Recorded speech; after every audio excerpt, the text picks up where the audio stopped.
que je dirais, c'est que depuis un an, je pense que c'est comme derrière les gens, là. Tu sais, ils ont comme repris l'habitude, repris le goût de venir. Tu sais, si je prends comme par exemple la bibliothèque, on, on a régulièrement de nouveaux abonnés toutes les semaines. Il y a une différente clientèle, autant des jeunes, des familles, les jeunes familles, les personnes plus âgées. Puis c'est sûr que nous, on tente d'avoir une diversité de propositions de lecture et une diversité de propositions d'activités aussi permettant de donner le goût aux gens de découvrir que nos rayonnages, c'est pas juste des romans. Là, tu sais, on a des livres, on a des romans graphiques, on a des documentaires, des livres de tricot ou des livres sur la musique. Tu sais, il y a de tout un peu. Fait que c'est d'essayer de donner le goût aux gens d'explorer tout ça. Nous recevons aujourd'hui Monique Campion, responsable de la vie culturelle pour la ville de Sainte-Anne-des-Monts et gestionnaire de la Maison de la Culture. Après les années de pandémie, elle constate avec joie que les citoyens ont retrouvé le goût de fréquenter les lieux culturels, que ce soit la bibliothèque, les expositions ou la salle de spectacle. Elle nous présente la programmation chargée des prochaines semaines. Ben, bonjour, moi je suis Monique Campion. Je suis responsable de la vie culturelle pour la ville de Saint-Anne-des-Monts et gestionnaire de la Maison de la Culture qui offre à la population une bibliothèque où on a près de 38 000 volumes dans nos rayons que les gens puissent avoir accès. On a deux lieux d'exposition, soit la galerie d'art et l'espace foyer, et on a la salle de spectacle qui a été rénovée en 2021, une salle de spectacle qui peut accueillir jusqu'à 250 spectateurs et qui a un aire de jeu qui permet tant au niveau de la danse que du théâtre, que de la musique, les concerts, tout ça. Fait que c'est vraiment un aire de jeu qui permet une grande possibilité d'offres culturelles dans différentes disciplines artistiques. Intéressant. Ça m'amène à poser une question peut-être un petit peu plus générale, mais après ça, on va aller en détail sur ce que vous offrez comme service. Comment se porte, j'allais dire, parce que on avait tendance, je me souviens à l'époque, on disait ben, le Covid a mis un creux à l'époque à ce que les gens sortent un peu moins, les technologies vont faire en sorte que les jeunes vont lire un peu moins. Comment se porte un peu tout ce volet, un peu bibliothèque culturelle? Est-ce que c'est assez vivant? Ce que je dirais, c'est que depuis un an, je pense que c'est comme derrière les gens, là. Tu sais, ils ont comme repris l'habitude, repris le goût de venir. Tu sais, si je prends comme par exemple la bibliothèque, on a régulièrement de nouveaux abonnés toutes les semaines. Il y a une différente clientèle, autant des jeunes, des familles, les jeunes familles, les personnes plus âgées. Puis c'est sûr que nous, on tente d'avoir une diversité de propositions de lecture et une diversité de propositions d'activités aussi permettant de donner le goût aux gens de découvrir que nos rayonnages, c'est pas juste des romans. Là, tu sais, on a des livres, on a des romans graphiques, on a des documentaires, des livres de tricot ou des livres sur la musique. Tu sais, il y a de tout un peu. Fait que c'est d'essayer de donner le goût aux gens d'explorer tout ça. Si on regarde au niveau des spectacles, mais c'est sûr qu'il y a quand même une très grande offre, autant avec notre diffuseur qui est les productions de la Salcombe, le diffuseur de notre région, qu'au niveau des différents organismes qui font des spectacles plus ponctuels comme l'école de musique ou différentes organisations. On constate que c'est sûr que c'est souvent sur une cause comme ça qui est plus sociale que là, on va avoir une grande achalandage ou des spectacles avec un peu plus de gens de renommée. Quand c'est de la découverte, des fois les gens sont un petit peu plus, mais restreint à participer, mais il y a quand même une belle ouverture. Si je regarde au niveau des salles d'exposition, ben, c'est sûr que notre galerie d'art, elle accueille quand même des expositions de plus grande envergure. Puis ça, c'est aussi, l'achalandage va être aussi souvent sur place, mais les soirs de vernissage, c'est sûr que si l'artiste est connu dans la région, ben là, il y a plus de monde. Mais il y a toujours une question, tu sais, les gens viennent toujours voir quand même des expositions pour découvrir c'est qui, nouvel artiste ou. Puis c'est un peu ça notre mission aussi, c'est d'amener les gens à nous fréquenter et avoir le goût de fréquenter le lieu puis d'aller plus loin. Tu sais, on n'a pas besoin d'avoir un diplôme en art visuel pour être capable d'observer une exposition puis d'apprécier qu'est-ce qu'on a aussi. Puis, ce qu'on a avec la salle de spectacle aussi qui nous amène à notre achalandage, c'est les cinémas de répertoire environ à peu près à 2 à 3 fois par mois durant de septembre à en juin. Fait que, tu sais, il y a quand même une belle offre, comme je vous disais tantôt, tous les goûts et puis l'achalandage, mais c'est ça. Si je reviens à ta question de base, Oui. on voit que les gens commencent un peu plus à avoir le goût de revenir et de fréquenter les lieux. Puis la façon dont tout ça subsiste, en fait, dans le fond, ça existe. Je sais que financièrement, il y a la participation des gens qui viennent, j'imagine, pour voir les spectacles et financements, mais est-ce que vous êtes, j'imagine, vous êtes supporté aussi par le volet culturel ministériel? Oui, aussi, c'est que nous, dans le fond, la Maison de la Culture, elle appartient à la municipalité. C'est la maison, c'est le service de la culture de la municipalité, comme le service de voirie ou des loisirs. Fait que nous, c'est nos employeurs, dans le fond, c'est la municipalité. On travaille étroitement, comme je vous disais tantôt, avec les différents organismes culturels comme les Poissons de Salcombe, l'école de musique, le garage de musique, les différents organismes comme ça, et la bibliothèque. Et on a notre budget de fonctionnement sur notre entente de développement culturel parce que la municipalité a sa propre politique culturelle de développement pour la municipalité.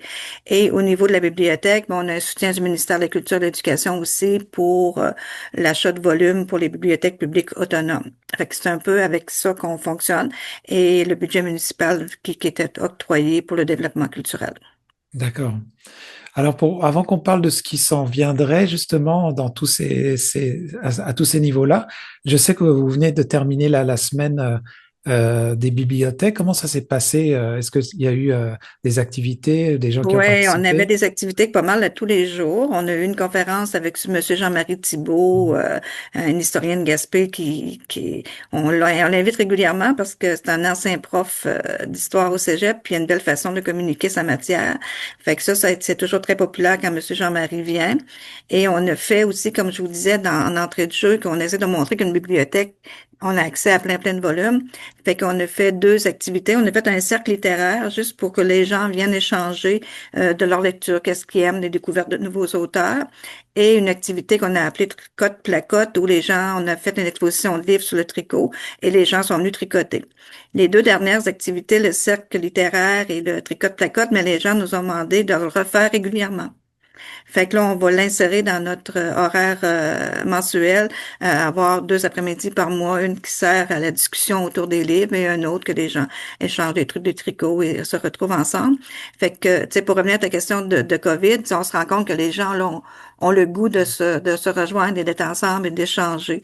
Fait que, tu sais, moi, c'est un côté très positif, puis c'est mission accomplie, si on veut, juste avec ces trois activités-là de la semaine de la bibliothèque, mais naturellement, on avait des concours, on avait plein de trucs autour de ça pour amener les gens à découvrir, autant au niveau des jeunes, un concours de coloriage, des heures du conte, tout ça, là, on s'est bien amusé durant cette semaine-là. Mais ça continue, fait que demain, mercredi, le 5 novembre, on accueille Monsieur Jean-Marie Fallu, un autre grand historien de la Gaspésie qui habite la région de Gaspé. Il est originaire de Carleton, mais il habite la région de Gaspé et il vient de sortir, je crois, c'est au cours de l'été, je ne voudrais pas induire en erreur, mais que le livre sur l'histoire de Percé. Fait qu'il fait un lancement en Haute-Gaspésie parce qu'il en a fait un petit peu partout. Fait qu'il vient nous présenter son livre La fascinante histoire de Percé. C'est son volume 1 qui va présenter, qui regroupe vraiment le monde des pêcheurs, le monde des insulaires. Découvrir Percé, dans le fond. On connaît Percé beaucoup sur sa vie touristique estivale et son achalandage, mais avant tout ça, Percé existait. Il y avait des industries de la pêche, une économie qui tournait autour de Percé avant l'économie touristique. Fait qu'il va être avec nous demain à compter de 14 heures pour présenter son volume. Il va avoir en même temps aussi une période de dédicace et les gens vont pouvoir se procurer le volume. Monsieur Jean-Marie Fallu, historien, était accompagné par Madame Chantal Soucy pour la réalisation de ce premier tome-là. Et en fin de semaine, ben, si on va à la salle de spectacle, mais c'est le concert c'est anniversaire, si on veut, de l'École de musique qui souligne ses 45 ans de vie. Fait que chapeau pour un organisme culturel, 45 ans de vie, une école de musique dans la région. Fait qu'on va avoir le beau concert avec des anciens, des actuels étudiants, des professeurs qui vont venir nous célébrer ce précieux anniversaire. Et il va y avoir des dévoilements d'orientation de nouvelles, des surprises qui vont avoir lieu aussi. Et on a toujours différents spectacles aussi. Là. Fait qu'on c'est vraiment de courir les sites Internet et de venir nous jaser un peu pour découvrir qu'est-ce qu'on vous offre. Et on a également la semaine prochaine aussi le lancement d'une nouvelle exposition avec l'aquarelliste Martienne Labrie qui nous présente pour une dernière fois, parce que Martienne Labrie fait de l'aquarelle depuis plusieurs années, je vous dirais plus de 25 ans, et elle va nous présenter dans le fond, sa dernière exposition, mais en nous faisant un clin d'œil à ses premières œuvres qu'elle a fait. Parce que c'est ça, elle va continuer à peindre, mais c'est vraiment sa dernière exposition. Fait que le vernissage va avoir lieu jeudi, le 12 novembre, si j'ai mes bonnes dates.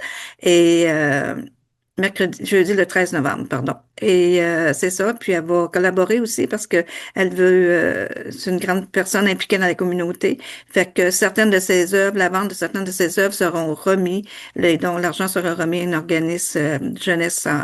On va l'annoncer lors du vernissage. Fait que c'est une pierre deux coups, si on veut. En plus de l'exposition, les ventes vont être remis pour le développement culturel de jeunes dans la communauté.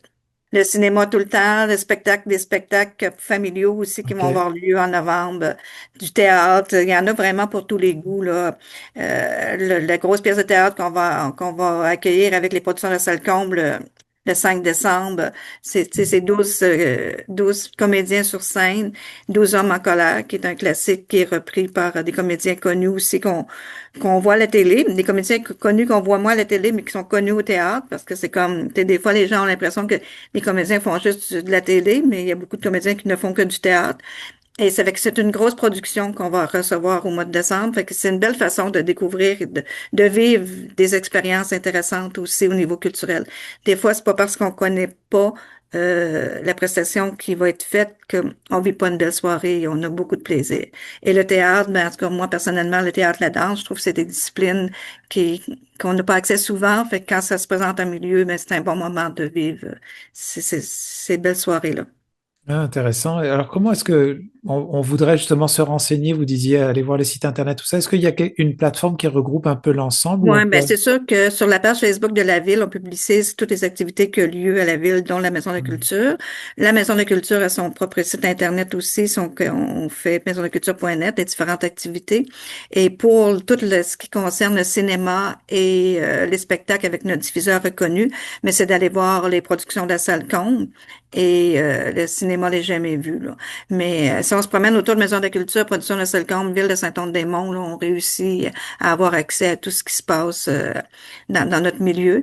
Et ben, c'est sûr qu'on essaie le plus souvent possible de communiquer nos différents médias, que ce soit des communautaires, radio, des journaux, euh, et les réseaux sociaux naturellement aussi. On annonce nos différentes activités. Merveilleux. Merci beaucoup, Monique, pour votre temps. Ça m'a fait plaisir. Puis, ben, c'est un rendez-vous. Venez nous voir. On est situé vraiment au coin de la 7e rue, de la 132. Là, c'est facile. Puis, on est ouvert pratiquement tous les jours.